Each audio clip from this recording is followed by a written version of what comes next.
अस्सलाम वालेकुम student, hope you are well.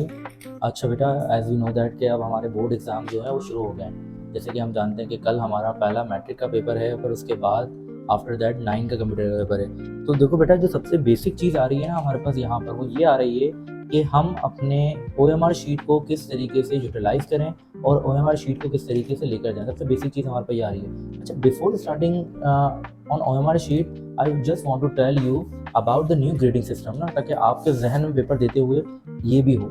I know that कि आपने इसके बारे में पहले सुन चुके होंगे आप बहुत दफ़ा, लेकिन एक दफ़ा फिर हम इसको ज़रा रिमाइंड कर लेते हैं ताकि ये हमारे जहन में आ जाए। अच्छा बच्चों, देखो क्या हो रहा है बेटा कि मैट्रिक बोर्ड की नई ग्रेडिंग सिस्टम का नाफिज कर दिया गया है। अच्छा, अब ये ग्रेडिंग सिस्टम किस पर अप्लाई होंगी? ये जो ग्रेडिंग सिस्टम बेटा आपकी अप्लाई होंगी, ये जो नई वाली ग्रेडिंग सिस्टम आपको यहाँ नज़र आ रही है अपनी स्क्रीन पर, तो बेटा ये जो ग्रेडिंग सिस्टम अप्लाई होगी, ये अप्लाई होगी क्लास 9 के लिए और as well as class first year के लिए। क्लास मैट्रिक और क्लास सेकेंड ईयर के लिए इसमें कोई भी चेंजिंग नहीं है। मतलब क्लास मैट्रिक और सेकेंड ईयर में वही जो पुरानी ग्रेडिंग सिस्टम होती थी वही एप्लीकेबल होगी। अब समझते हैं ये ग्रेडिंग सिस्टम कैसे वर्क करती है। ये वाली जो न्यू वाली क्लास 9 और क्लास फर्स्ट ईयर में इम्प्लीमेंटेशन हुई है। तो बेटा ऐसा है कि जिस पेपर में आपके 100 आउट ऑफ 100 मार्क्स, मतलब 100 नंबर का जो पेपर होगा, उसमें पहले ही होता था बेटा कि 33 नंबर वाला पास हो जाता था, लेकिन अब ऐसा नहीं है। अब जो है उसमें 40 नंबर वाला पास होगा, यानी कि आपको पासिंग मार्क्स के लिए मजीद 7% दरकार हो, 7 नंबर दरकार होंगे। इसी तरीके से 75 वाला पहले 25 में पास होता था, लेकिन अब 30 में। 60 वाला पहले 20 में होता था, तो अब 24 में होगा। 30 वाला 10 में होता था, तो अब 12 में होगा। यानी कि अब आपका पासिंग मार्क्स का जो रेशियो है बेटा वो इंक्रीज कर दिया गया है, मतलब बढ़ा दिया गया है।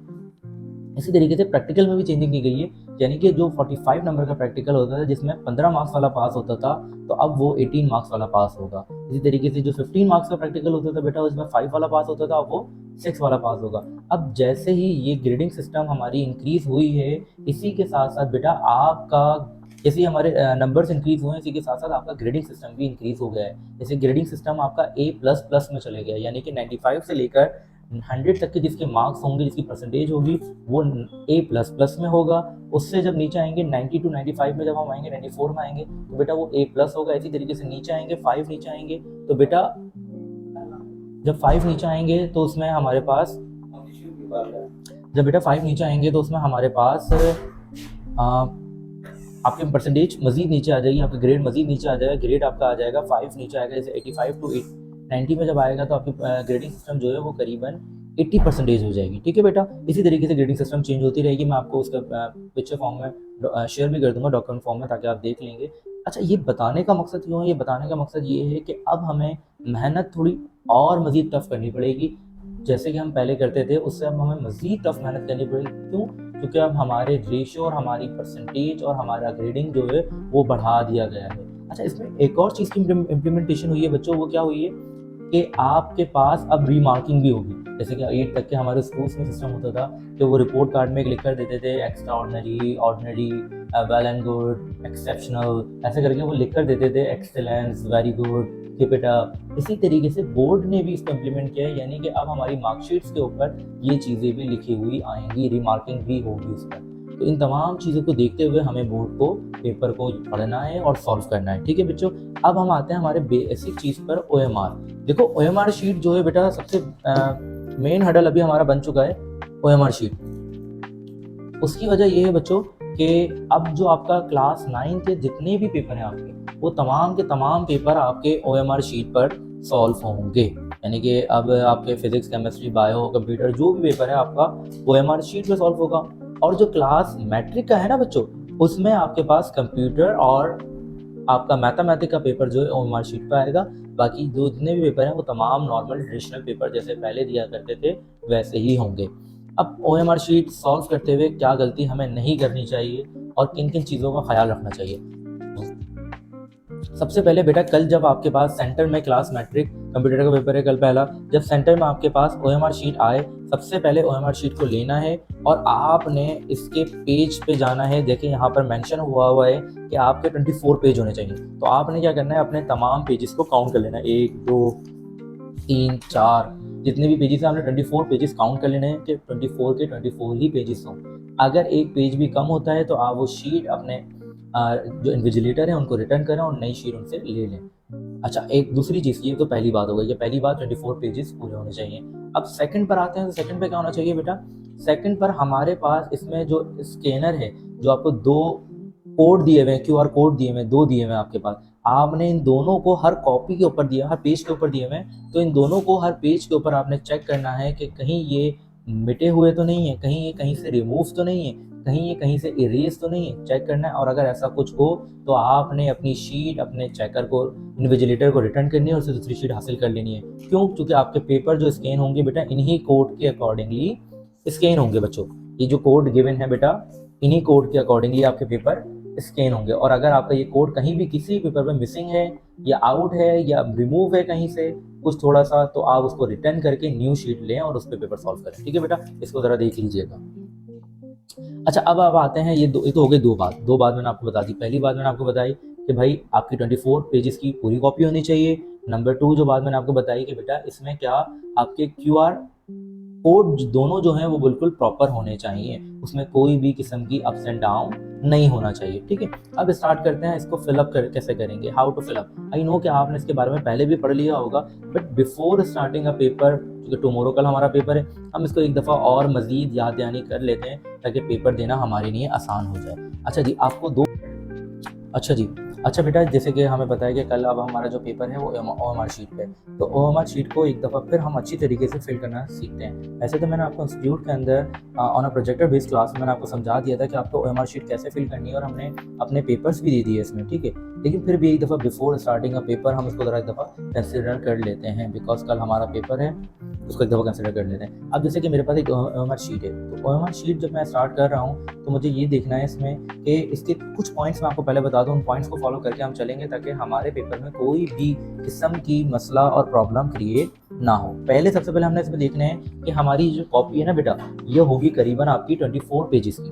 तो 24 पेजेस ही होने चाहिए। आपने काउंट करना है, जब आपने कॉपी लें तो आपने काउंट करना, जैसे यहाँ लिखा हुआ 24 पेजेस, तो आपने काउंट करना है कि 24 पेजेस ही इसमें मुकम्मल होने चाहिए। अगर इसमें एक या दो पेज कम होते हैं तो आप अपने इन्विजिलेटर को रिटर्न करें और उनसे दूसरी कॉपी को रिसीव करें बेटा। ठीक है, अच्छा, पहला पॉइंट तो ये हो गया कि पेज पूरे होने चाहिए। दूसरा पॉइंट क्या है बेटा, दूसरा पॉइंट इसमें ये है कि इसके क्यूआर शीट जो है, इसके क्यूआर जो शीट है वो दोनों होने चाहिए। क्यूआर मार्क जो है, एक ये दिया हुआ क्यूआर स्कैनर और एक ये दिया हुआ क्यूआर स्कैनर, तो ये दोनों ही इसमें मौजूद होने चाहिए। और इन दोनों में आपके हर पेपर पे होगा, ये हर ईच पेपर पे होगा, यानी कि ईच पेपर है आपके पास, उन पर मौजूद है ये।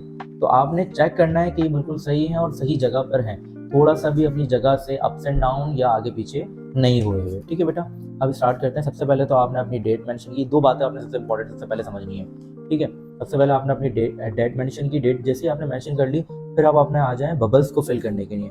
अब जैसे कि एग्जाम्पल के तौर पर कल मैट्रिक का पेपर है और मैं मैट्रिक का पेपर दे रहा हूँ, तो मैं फर्स्ट एनुअल पर टिक करूँगा चूँकि मेरा ये फर्स्ट एनुअल का पेपर है, और इसको इस तरीके से इस बबल को पूरा फिलअप कर देंगे हम। कोशिश करें कि बबल फिलअप करने में हमें कोई भी प्रॉब्लम ना है। अच्छा, एक और चीज़ बेटा याद रखिएगा, ऐसा नहीं है कि आपके पेपर्स की टाइमिंग मतलब 15 मिनट आपको एक्स्ट्रा दिए जाएंगे ये कॉपी को फिलअप करने के लिए, यानी कि 15 मिनट बाद आपको क्वेश्चन पेपर प्रोवाइड किया जाएगा, पहले खाली कॉपी प्रोवाइड की जाएगी। तो सुकून इत्मीनान के साथ कॉपी को देखेंगे और फिर हम आगे बढ़ेंगे। ठीक है बेटा, फर्स्ट एनुअल पे टिक किया। अब जैसे कि मैं मैट्रिक के पेपर दे रहा हूँ कल कंप्यूटर का, तो मैंने यहाँ पर कंप्यूटर के एसएससी पार्ट 2 के ऊपर मैंने यहाँ पर बबल्स कर दिया। मेरा ग्रुप साइंस है तो मैंने एक सर्किल किया और फिर उस सर्किल को मैंने फिल कर दिया। बेटा इस तरीके से आपने इन बबल्स को बिल्कुल एहतियात के साथ फिल करने हैं मेरा बच्चा। कोशिश करो कि एहतियात के साथ फिल करो, कोई भी इसमें गलती ना हो, क्योंकि चेकिंग कंप्यूटर के थ्रू है, आपको चेक नहीं करेंगे। फिर उसके बाद स्टूडेंट सिग्नेचर, जो कि मेरे ख्याल से तो हर स्टूडेंट की तमन्ना होती है कि वो कब सिग्नेचर करे, तो आपने अपने सिग्नेचर कर लेने हैं। अच्छा, सिग्नेचर नहीं आता तो नॉर्मली नाम लिख दिएगा। ठीक है बेटा, अब जैसे कि मेरा कल का पेपर कंप्यूटर का, तो मैं यहाँ लिख दूंगा कंप्यूटर, मैंने यहाँ लिख दिया कंप्यूटर। अच्छा, ये कैपिटल लेटर में कोशिश कीजिएगा, जो आप फिल करें तमाम चीज़ें कैपिटल लेटर में हो। नेम ऑफ एग्जाम सेंटर, जहाँ पर आपका सेंटर है ना बेटा, वहाँ के आप नाम लिख देंगे। जैसे कि अब मैं सपोज करता हूँ मेरा जो एग्जाम सेंटर है वो इमाम institute of science and commerce है, तो मैं यहाँ ब्लॉक लेटर कैपिटल लेटर में लिख दूंगा इमाम इंस्टीट्यूट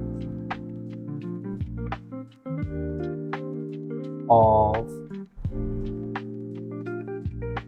साइंस एंड कॉमर्स।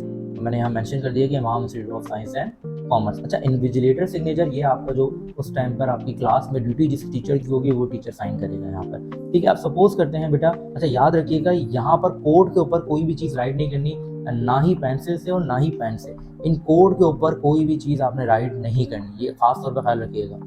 आप सपोज करते हैं मेरा रोल नंबर है, मैं एग्जाम्पल के तौर पर ले लेता हूँ 321012, ये मेरा रोल नंबर है एग्जाम्पल के तौर पर। अब जो जो आपने रोल नंबर ऊपर मेंशन किया है उस रॉ की उस बबल्स को, उस नंबर के बबल्स को आपने फिल करना है बेटा, ठीक है। जैसे मेरा 3 था तो मैंने 3 के बबल्स को फिल किया। इसी तरीके से मेरा 2 था तो मैंने 2 के बबल्स को फिल किया। अच्छा बेटा, जैसे कि मैंने ये देखें 2 की जो लाइन में जो हमारा बबल्स था हमने उसको फिल कर लिया। इसी तरीके से बेटा आगे चले ना, तो आगे हमारे पास है 1, तो 1 की जो लाइन में बबल्स है ना, जैसे हमारा 1 है तो हमने 1 की बबल्स में फिल कर लिया। कोशिश कीजिएगा बिल्कुल प्रॉपर, आपका ध्यान बिल्कुल यहीं पर ही हो ये सॉल्व करते हुए, क्योंकि एक गलती भी अगर आप करेंगे तो आपका पूरा पेपर ख़राब होने के चांस हैं। 0 और ये बबल्स आपने फिल कर लिया बेटा पूरा।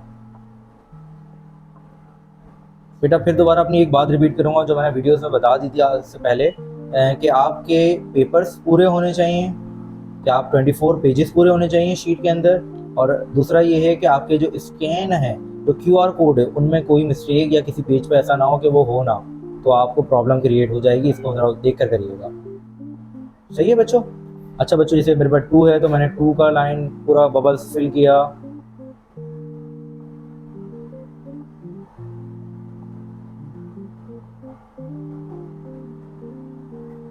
इसी तरीके से मेरे रोल नंबर पूरे कंप्यूटराइज क्लियर हो गए। अब बेटा पेपर कोड आता है। पेपर कोड ऐसे हम सपोज कर लेते हैं जो पेपर कोड होगा वैसे वो लिखेंगे। अभी हम एग्जाम्पल के तौर पर सपोज कर लेते हैं हमारा पेपर कोड है ABCDF, ये पेपर कोड है हमारा। तो हमने क्या करना है बेटा, इससे पे भी बिल्कुल उसी तरीके से बबल्स करने हैं जैसे अभी तक हमने रोल नंबर वाली कॉलम में किए। अच्छा, कोशिश कीजिएगा बबल्स करने के लिए अगर आपके पास जेल पेन हो तो टू गुड के जेल पेन के अकॉर्डिंगली आप बबल्स करें। उसके बाद बेटा आपके पास जैसे B है तो B के जेल पेन के अकॉर्डिंगली बबल्स करें आप।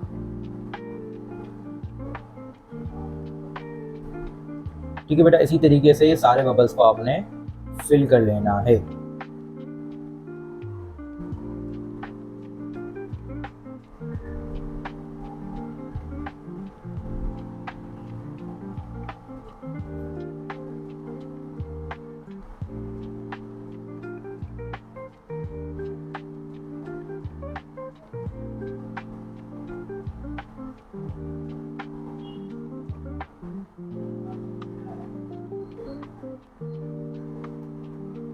F है तो आपने F पे बबल कर ली,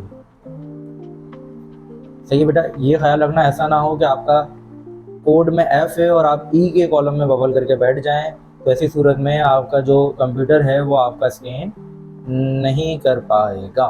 क्लियर हुई बच्चों? बच्चों देखो शीट देखो बिल्कुल इत्मीनान से। जैसे अगर 9 वाले हैं तो 9 वाले SSC पार्ट 1 पे करेंगे। फिर अगर ऐसा होता है अमूमन के 9 के बच्चे मैट्रिक में पेपर दे रहे होते हैं, जिनका 9 का कोई पेपर रह जाता है, वो दोबारा एनुअल के साथ पेपर दे रहे हैं, तो वो सेकंड एनुअल पर टिक करेंगे। ठीक है बच्चों। अच्छा आगे चलते हैं बेटा। इसके साथ साथ अब आपके पास यहाँ कुछ इंस्ट्रक्शन लिखी हुई हैं जो कि आप पढ़ लेंगे। कह रहे हैं भाई आपको जो भी कॉपी इम्तिहान शुरू होने से 15 मिनट पहले दी गई है ताकि आप अपने एडमिट कार्ड की मदद से सही मालूमात लिख सकें। ये कॉपी आपको 15 मिनट पहले दी जाएगी। जो जो इंस्ट्रक्शन मैंने आपको बताई हैं वो सारे इंस्ट्रक्शन इसमें मौजूद हैं। आप इसको एक दफ़ा पढ़ लीजिएगा। कॉपी वैसे भी आपको 15 मिनट पहले मिलेगी, तो बड़े ध्यान से सोच समझ के फिल करना है। ऐसा ना हो ना बच्चों कि हमने सारा सब कुछ किया और वो हमारा 0 नंबर दे दे, ऐसा ना हो। ठीक है। अच्छा अब आ जाए MCQs पर। तो MCQs भी बिल्कुल उसी तरीके से हमने सर्कल करना है जिस तरीके से हमने वो किए। जैसे कि आपके पास MCQs पेपर आया बेटा, और उस MCQs पेपर पर आपको लग रहा है पहले का ऑप्शन नंबर B जो है वो राइट ऑप्शन है, तो आपने उस ऑप्शन नंबर B के राइट ऑप्शन पर सर्कल कर दिया। जब आप सर्कल कर दोगे ना बच्चों तो फिर वो आपका ऑप्शन राइट हो जाएगा। अच्छा ऐसा करना, देखें यहाँ पर लिखा हुआ भी है, टिक करना रॉन्ग हो जाएगा तो बबल्स थोड़ा सा कर देना, रॉन्ग हो जाएगा। आउट कर देना भी रॉन्ग हो जाएगा। आपको प्रॉपर बबल्स करना पड़ेगा, प्रॉपर जिस तरीके से ये गिवन है। प्रॉपर बबल्स करना पड़ेगा। और ऐसा नहीं हो सकता कि एक ही में आप 2 दफ़ा बबल्स कर दो। अगर एक ही में 2 दफ़ा बबल्स करोगे, नंबर 1 में से ए भी कर दिया, बी भी कर दिया, ए पे कट कर दिया, तो ऐसी सूरत में आपका वो दोनों बबल्स ख़राब हो जाएंगे और आपका मार्क्स ख़त्म हो जाएगा उसका। ठीक है बच्चों, उम्मीद है समझ आ रहा होगा। अब इसी तरीके से ये होता है नॉट फॉर यूज़, तो यहाँ पर आप कुछ भी नहीं लिखेंगे बच्चों, कुछ भी नहीं लिखेंगे। ये इस वजह से होता है बेटा, चूँकि आपका ये जो MCQs पेपर है ये फट के कंप्यूटर के पास चला जाएगा, ये वाला पेपर फट के आपका साइड हो जाएगा। इसी तरीके से तमाम पेपर अलग अलग किसी और टीचर के पास चले जाएंगे। ठीक है बच्चों, अब जैसे कि सपोज करो मुझे क्वेश्चन नंबर 2 अटेम्प्ट करना है, तो मैंने यहाँ लिखा क्वेश्चन नंबर 2 और इसके 2 पे मैंने बबल्स कर दिया।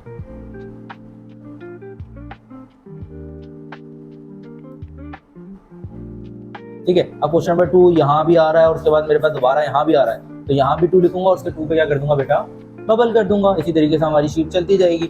यहाँ कंप्लीट हो गया तो यहाँ क्वेश्चन नंबर 2 मुकम्मल करूंगा, क्वेश्चन नंबर 3 पे लिखूंगा, फिर बबल्स करूंगा। क्लियर हो रही है बात बच्चों?